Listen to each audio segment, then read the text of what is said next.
Защото на електроинтенция няма.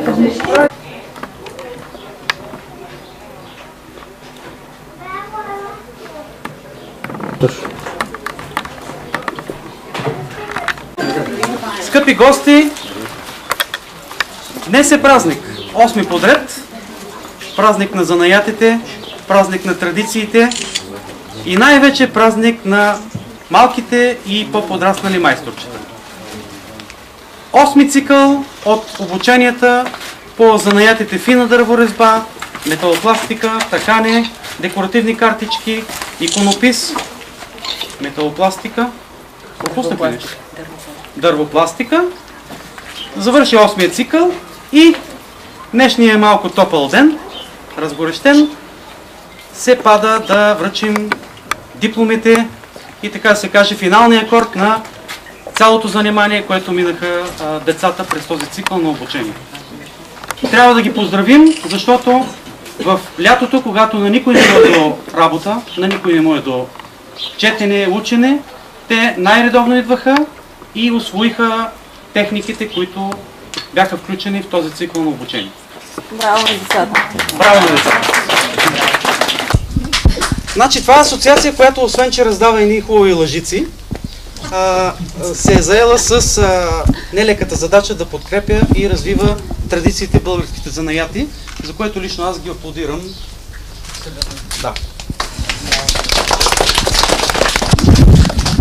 Може би да дадем думата на господин Иванов. Няколко думи.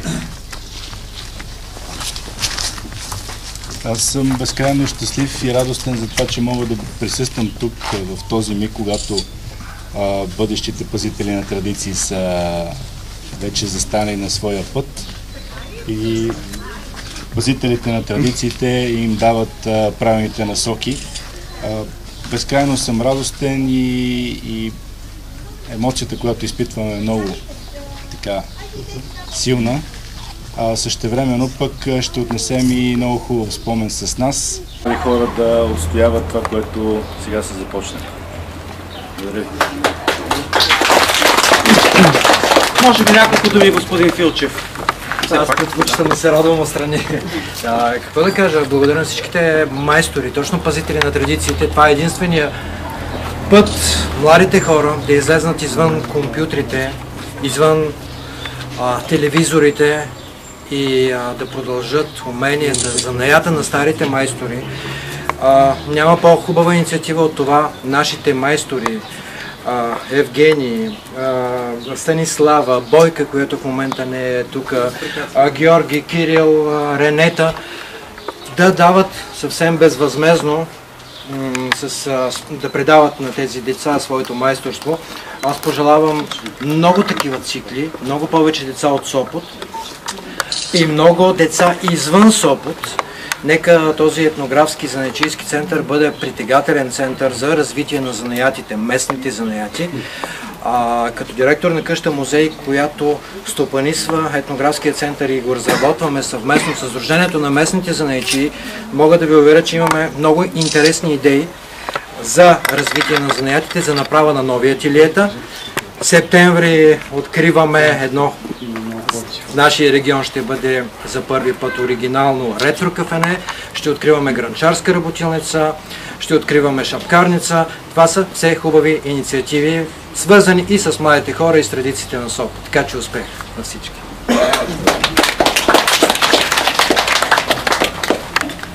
Сега, обикновено всеки майстор казва по няколко думи за децата и за това какво е преживял, какво са постигнали. За мен беше огромна радост тази година, в която бяхме заедно с тези прекрасни деца майсторчетата и с колегите преподаватели. Сопот е бил и се надявам отново да бъде един от най-големите килимарски тъкачни центрове в България.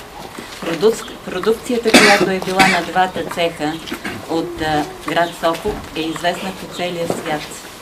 Инициативата на Сопотския СНАП да възроди качеството е похвална и благодаря на всички родители, които ни подкрепят по този път и както благодаря и на общината, също за тяхната инициатива и подкрепа. Щастлива съм за прекрасните наши ученици. Да са живи и здрави, да продължат пътя на занаятите. Благодаря.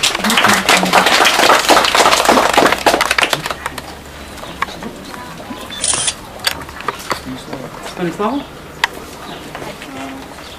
Искам да благодаря на тази прекрасна малка майсторка за това, че тя бродира, прави печати от гума и е направила прекрасни неща при мен и мога да науча много от нея. Благодаря ти.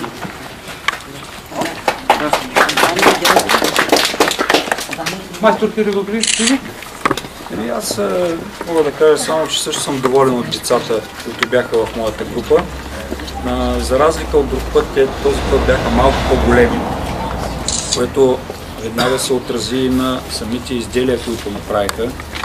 Бараха така малко по-смело пилите, инструментите, дървото и се получиха едни доста по-сложни неща, отколкото сме правили преди с по-малките групи.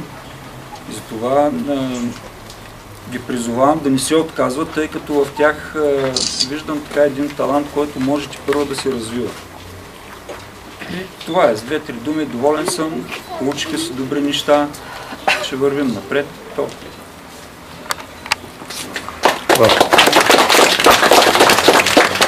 Майстор Георги Тодоров, може ли 2 думи да каже? Аз първо искам да благодаря на децата за техния интерес и активна дейност. Имайки предвид, че специалността и материята, с която се занимаваме, не е много лесно смилаема. Продължават да идват да се занимават с истински ентусиазъм. Резултатите са на лице и живот и здраве на есен ще подготвим една мини фотоизложбичка с нещата от първо и второ ниво, които сме направили. А може ли да се включим с другите занаяти? Естествено. Супер. Идеята е страхотна. Така че още веднъж благодаря ви. Тук е само Вики, доколкото виждам, така че ще използвам повода направо да ви връча грамотата. Да.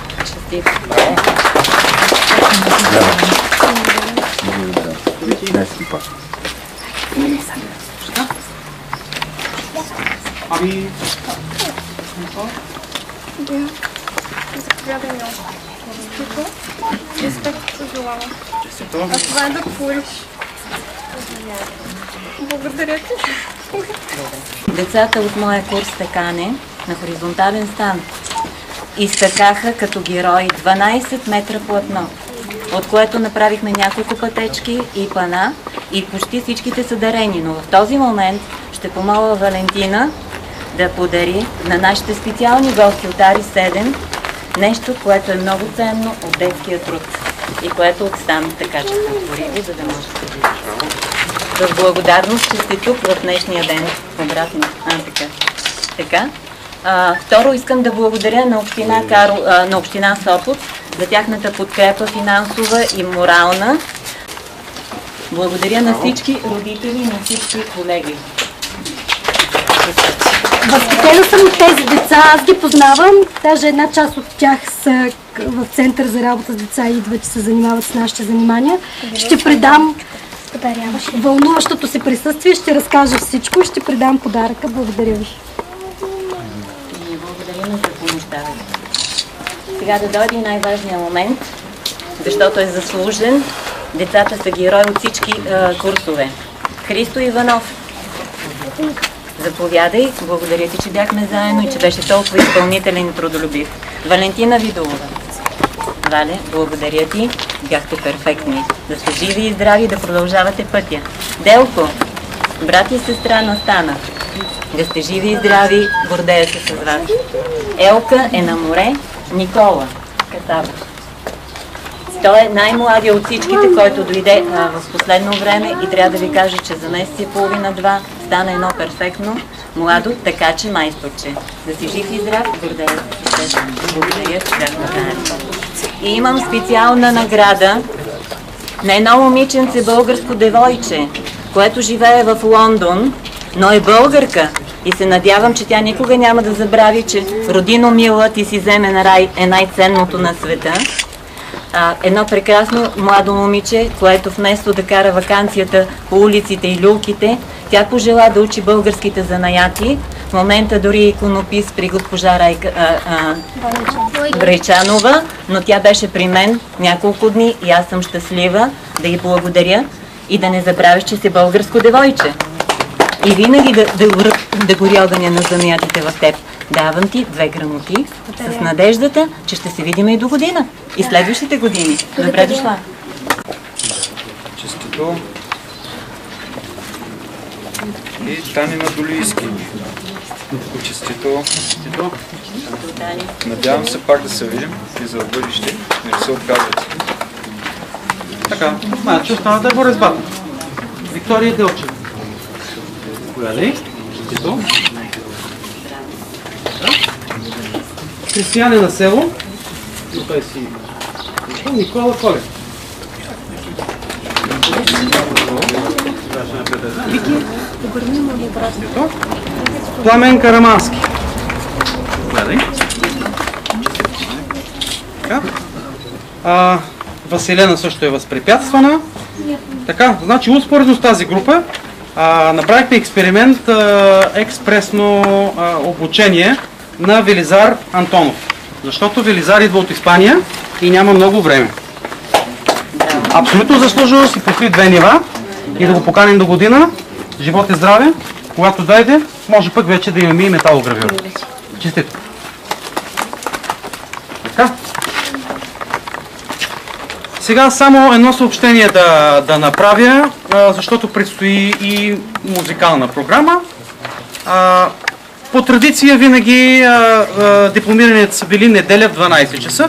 По традиция винаги първата родителска среща, която родителите трябва да подпишат необходимите документи, е следващия петък в 5:30.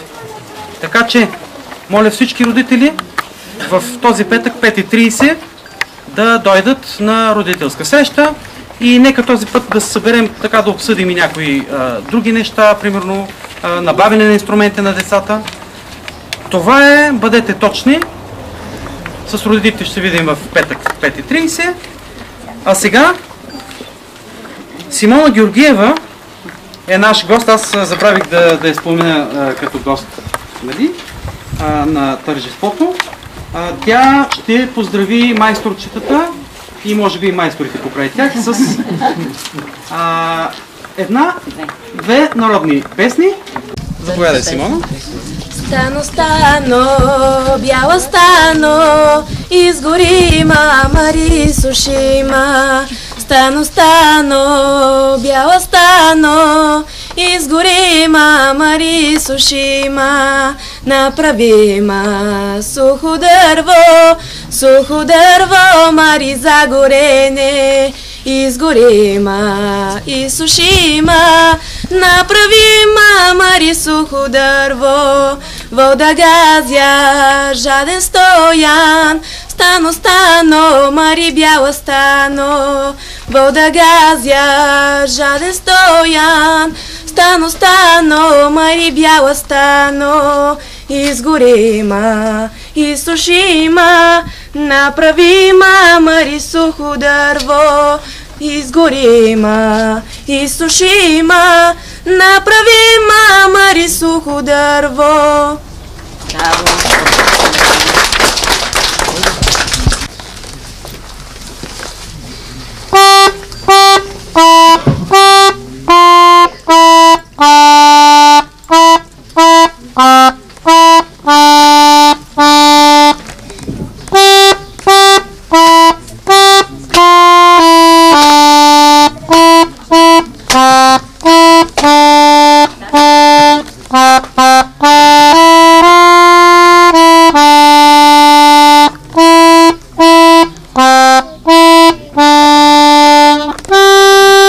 Браво!